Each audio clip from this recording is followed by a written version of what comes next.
The proclamation of the Holy Gospel according to John.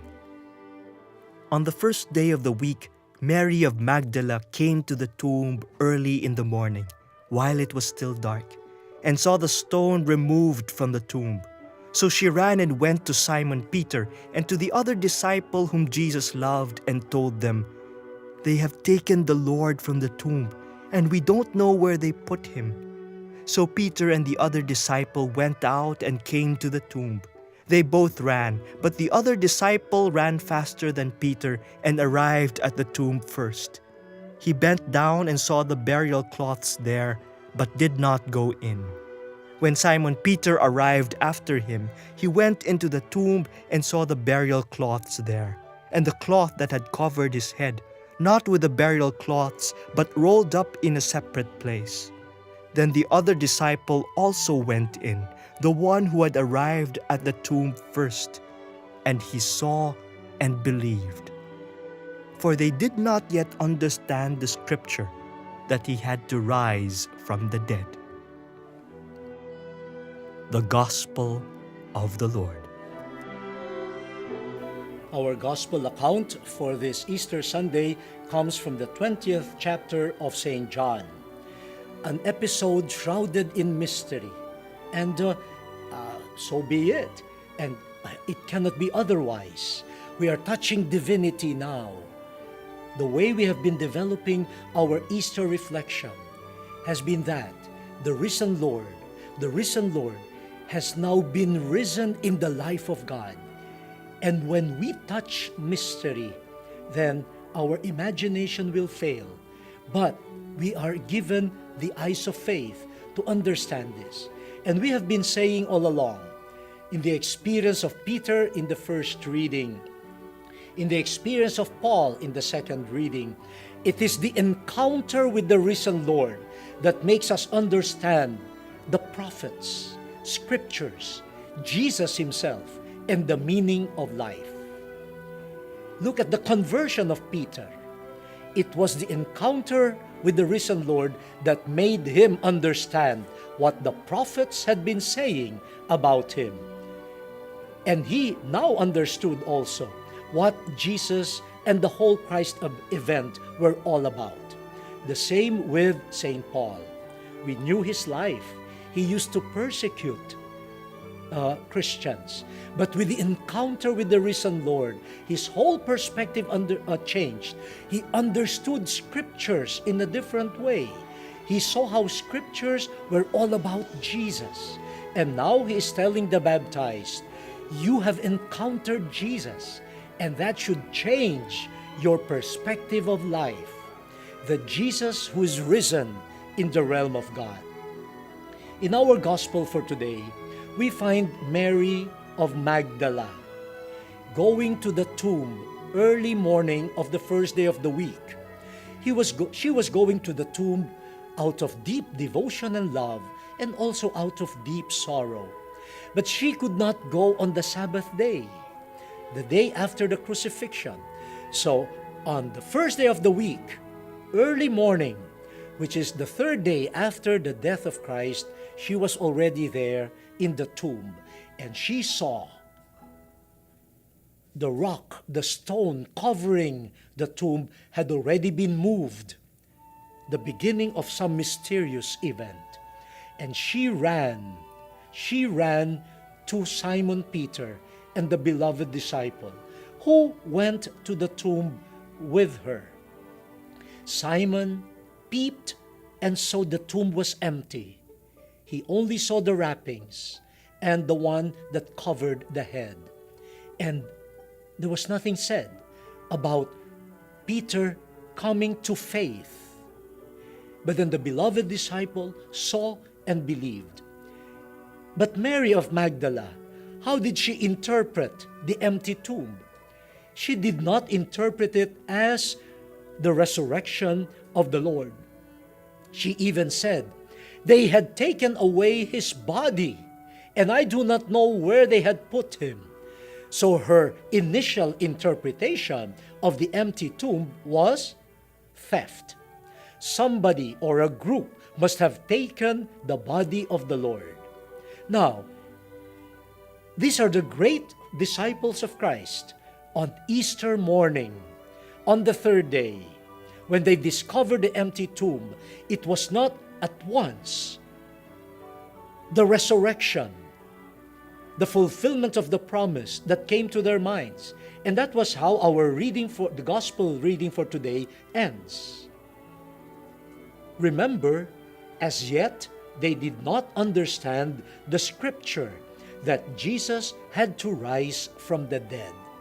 Oh, they had not yet come to an understanding of the scripture that Jesus had to rise from the dead.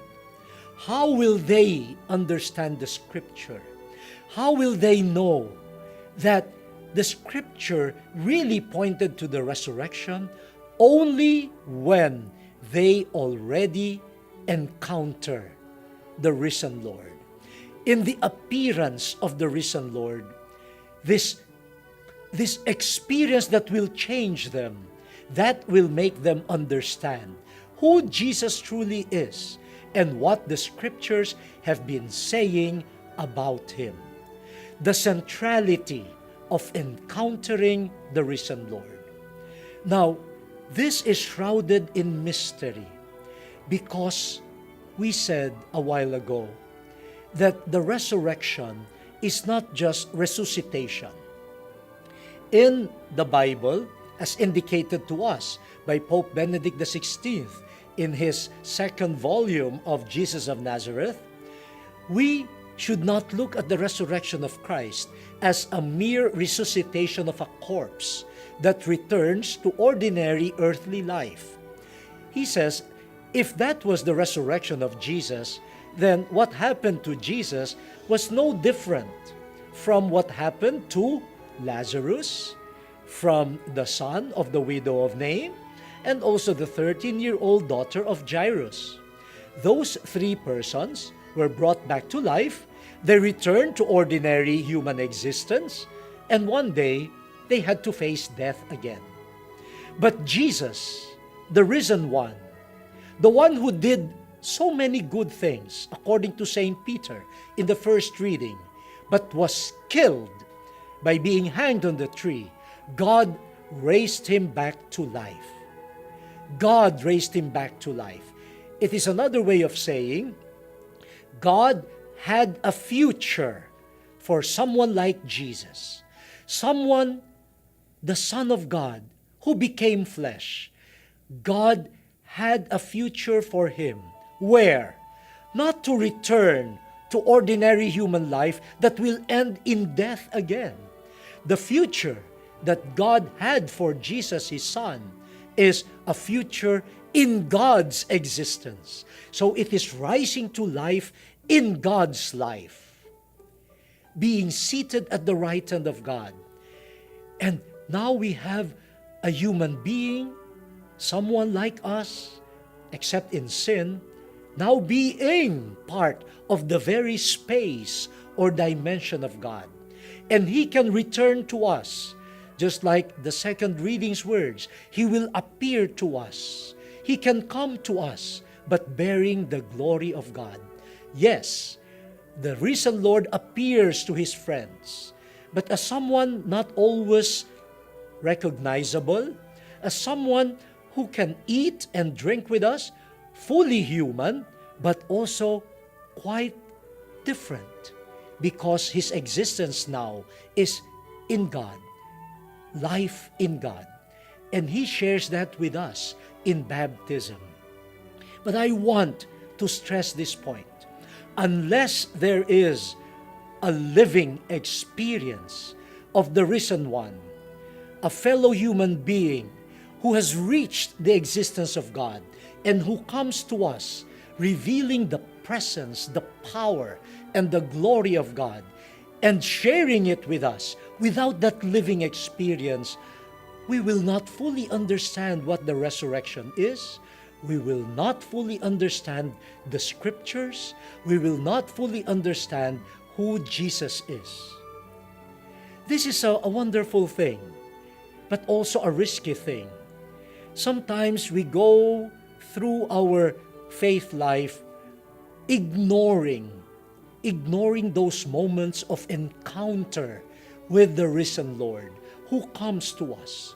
We are so busy fighting our little battles, our worldly concerns, such that the coming to us of the glorious one, a brother who has entered the realm of God and now makes that realm of God part of our human existence in baptism, we fail to relish those encounters.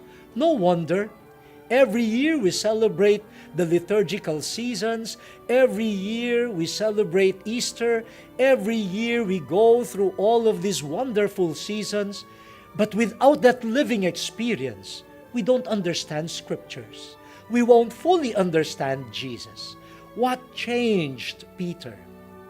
What changed Paul? What will eventually change Mary of Magdala in her interpretation of events? Only the encounter with the risen Lord, the one who comes to us, fully human, but bearing now existence in God and sharing it with us. But we need contemplative eyes. We need a prayerful stance to be able to recognize Jesus coming to us. And when that happens, we don't only understand Jesus, we understand scriptures, and we understand our lives. Don't think that this will happen in dramatic ways. Very often this happens in quiet, hidden ways, just like the appearances of the risen Lord. Let me narrate to you what an experience that may sound insignificant to many of us, and also to me, until it became for me an encounter with the risen Lord. You know, as a priest and as a bishop, even as a bishop, I am invited to give retreats. And one of the retreats that I love to do or to facilitate every year is the month-long 30-day retreat or Ignatian retreat for seminarians. You know, it's hard work. Talking with the seminarians individually every day, guiding them, being a co-journeyer, being, a co-discerner, not pretending to know everything, but journeying. And I do this, in addition to my other duties as a bishop. And I thought it would be a good aspect of my episcopal ministry. So I maintain it. One day, after the experience of one retreat, one seminarian told me, after your colloquium, your discussion with us, your individual colloquium with us, when you leave us to return to go back to your work, and in the retreat house that we used, I would have to take maybe 100 steps, from the retreat house to the parking lot. He said, I could see how tired you are with your duties, but you still come to us to listen to us.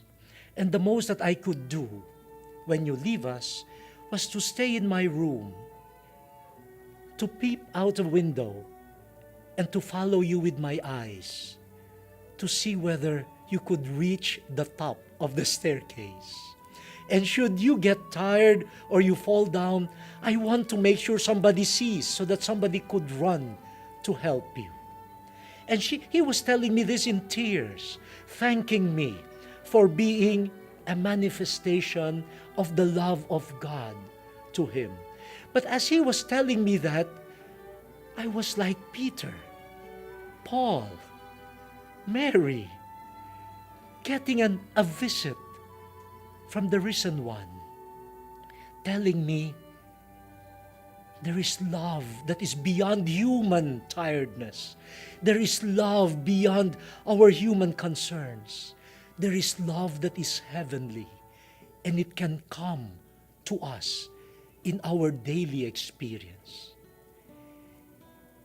That encounter made me understand much more Jesus, the Good Shepherd, made me understand more the scriptures when Jesus says, I am the Good Shepherd. Encountering the risen Lord makes us understand Scriptures and life itself. The Word has been exposed. Let us now fulfill it.